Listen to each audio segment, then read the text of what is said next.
Thanks,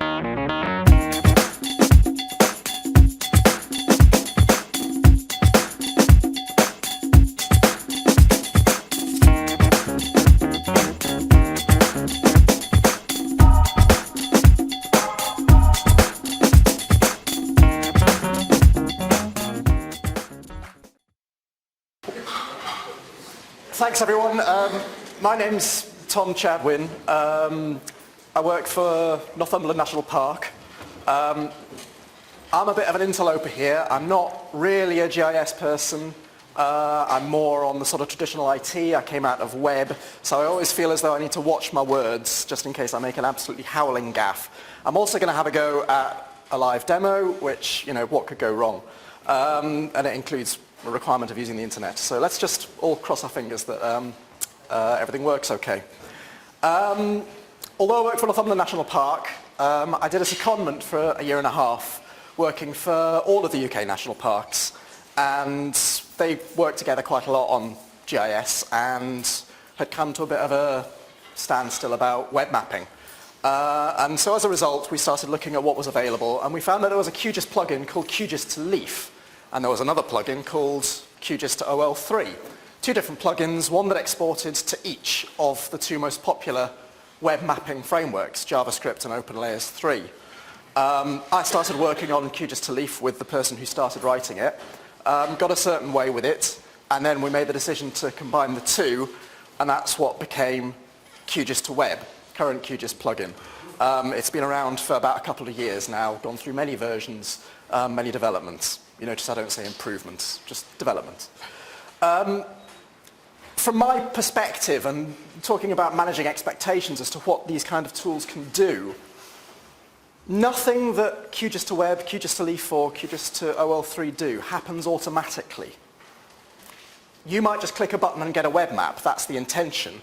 But in order for that to happen, the plugins have to query your QGIS project in incredible detail to get all of the details out about the layers, about the symbology, about your extent, about all this, that, and the other. So not everything that you can do in QGIS is implemented in qgis2web. There are overall limiting factors, which is that you can't do everything in Leaflet or OpenLayers 3. You can't do everything in web mapping that you can do in QGIS.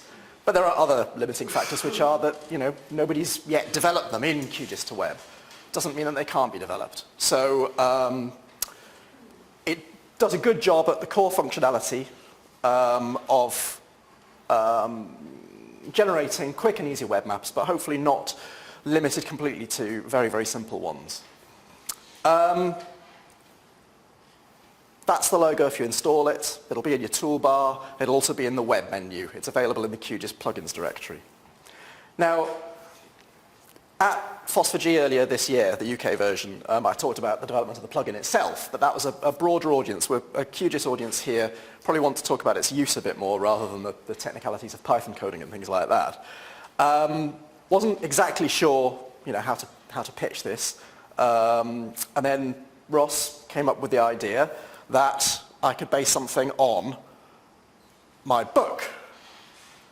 My book, which is an international bestseller within the category of Amazon, cookery, savoury, pastries, UK blogging. It's at number 130, you know, it must have sold 10. At that same Phosphor-G UK conference earlier this year, Tom Armitage gave a talk, which Anouk's talk dealt with the same project, this idea of taking text and working with it spatially. So I decided to adapt Tom's work and apply it to PySpy. PySpy is a series of reviews of pies, you'll be astonished to hear. So, what would be involved?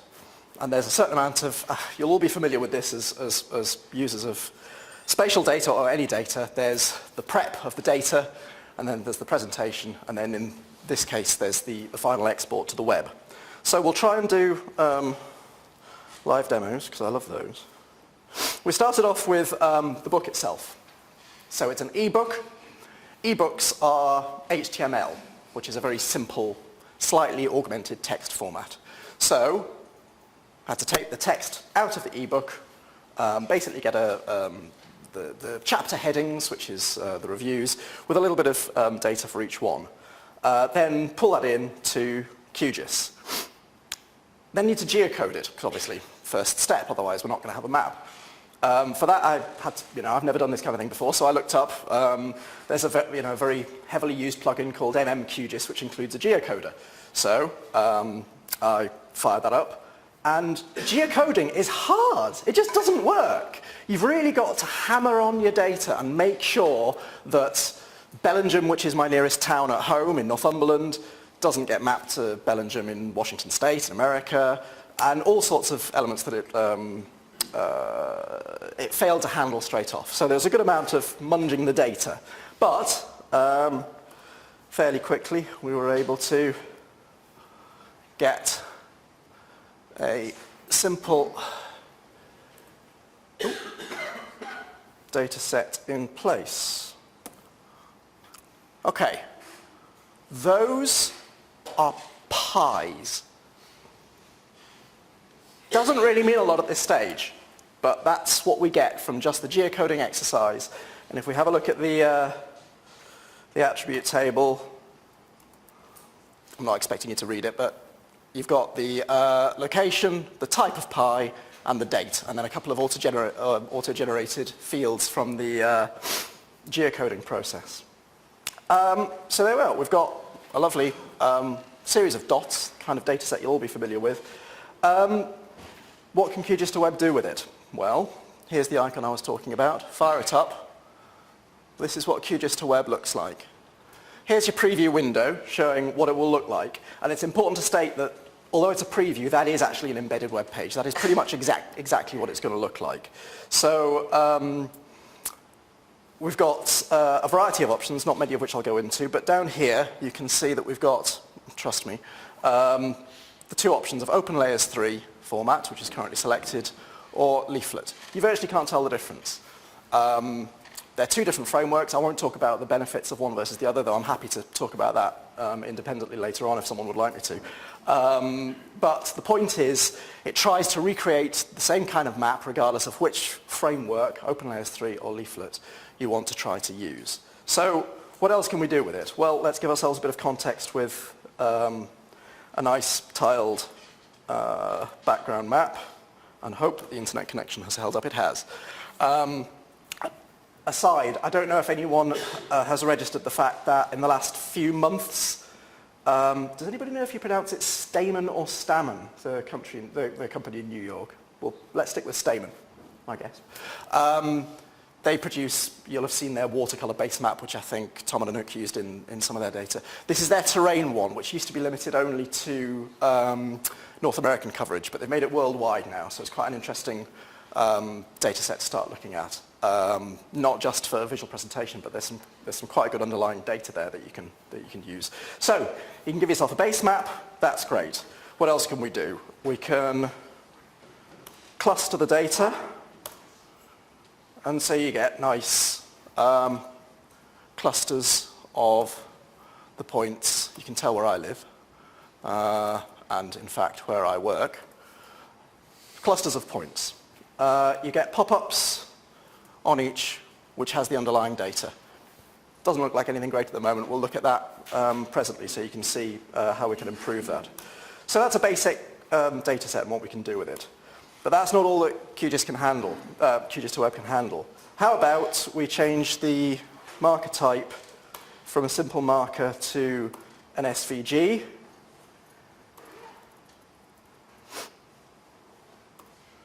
I have one here. It is a pie. You won't be able to see it, so let's whack the size up to, say, 15.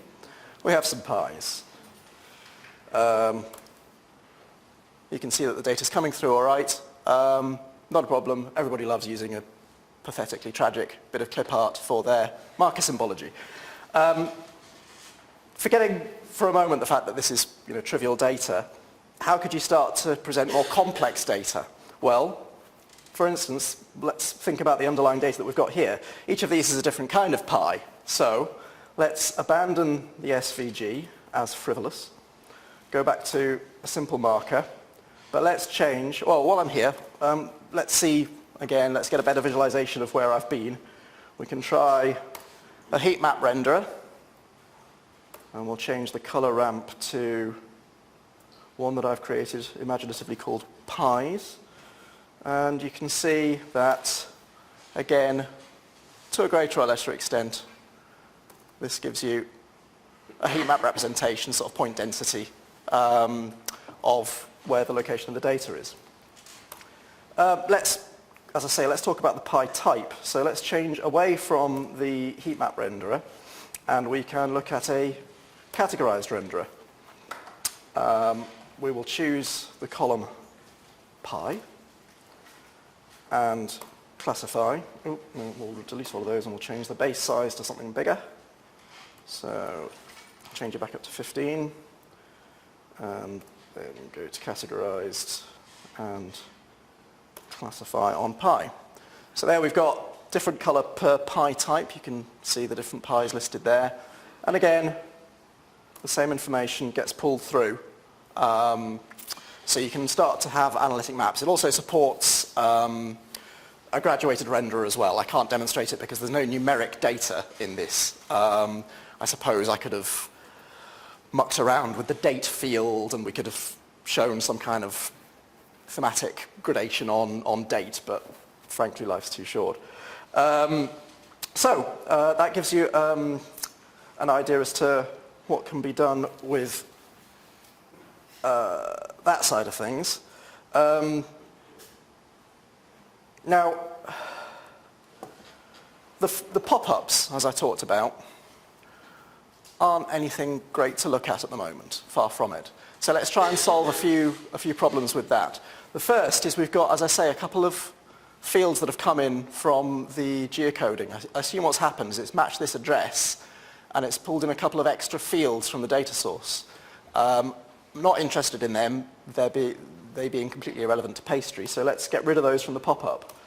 And the way we do that is we will, in the layer properties, here are our fields. Fields have what are called edit widgets. And if we change these fields to a hidden edit widget, and that one, okay, then when we generate the map, you can see we've lost those two random fields that we don't want. They're still not looking great. What you can do is you can, that's just the data that's in the pop-up. You can add the column headings in a couple of ways. So let's chuck those in like that.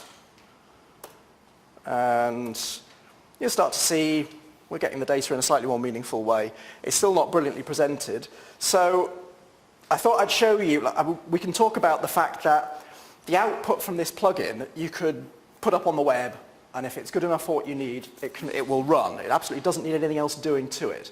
But if you want to do something to it, then of course you can edit the code that's been output by the plugin. It does the bulk of the work for you, but then you can just do a little bit of tweaking to do what you want to do with it. So let's have a quick look at that. I'm going to get rid of these headings again, put them back to no label. Don't want clustering. And we'll do it in leaflet, just because I know leaflet code better to edit. We'll export it. There you can, yeah, just to prove it. That's it live in a browser. And then what I'll do, I will take the file and I will open up a text editor. Here's the output code. Some of you might get into this kind of thing yourselves. Some of you might work in places where you have web people, whatever. The point of this is not to say you've got to get involved with this. It's to show you just that little tweaks can be made. So we'll change the title of the pie, or the location that sold it rather, to be bold, to be a heading. We'll try and stretch the content a little bit so it's not all word wrapping so tightly, which we'll do here.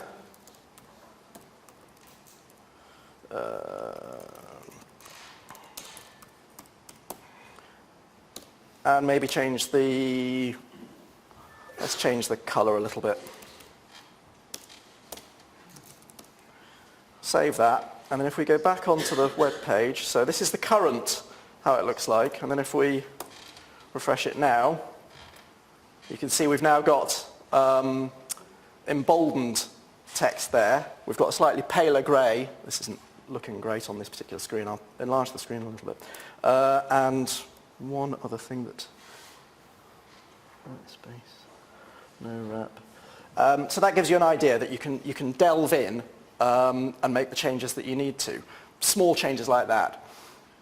It's quite good at this stage to talk about making that data bold, that field bold. Had to do that by editing the code. It could be done in the plugin. You know, we could change the plugin so that it allows you to do that particular kind of formatting. But there's this balancing act between how much you want to make the user interface more complicated, but how much you want to enable people to do. So that's one that I might consider, as well as, you know, allowing you to present the column headings in the pop-up. I might also allow you to format the text a little bit like that, but it's a bit of a balancing act. So that gives you a fairly good idea of how that works. Then if I can just, if you will bear with me.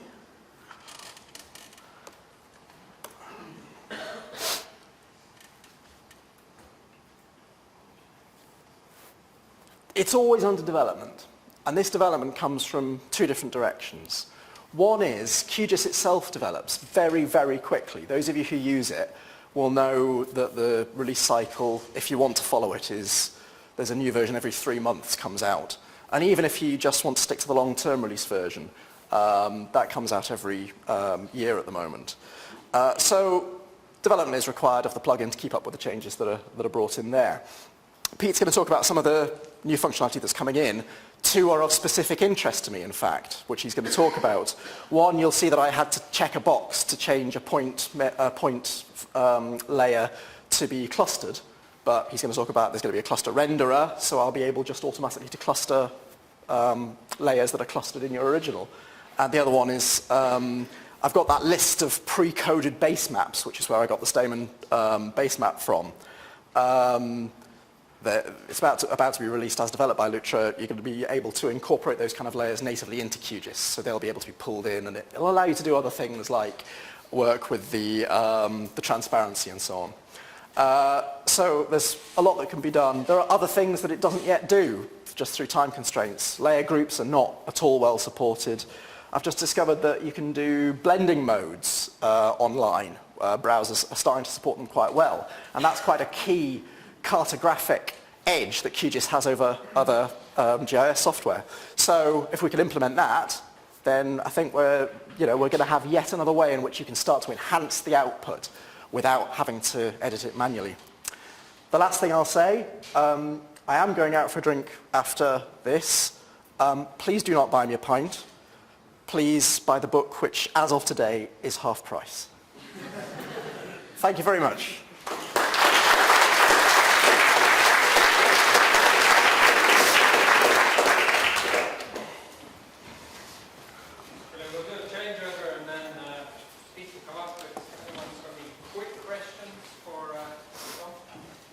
Yeah. Yeah. Points, lines, polygons, all supported. Yeah.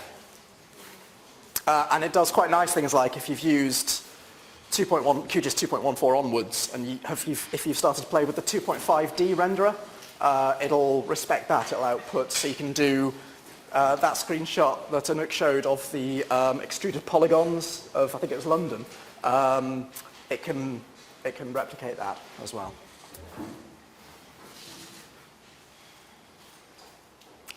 Thanks very much.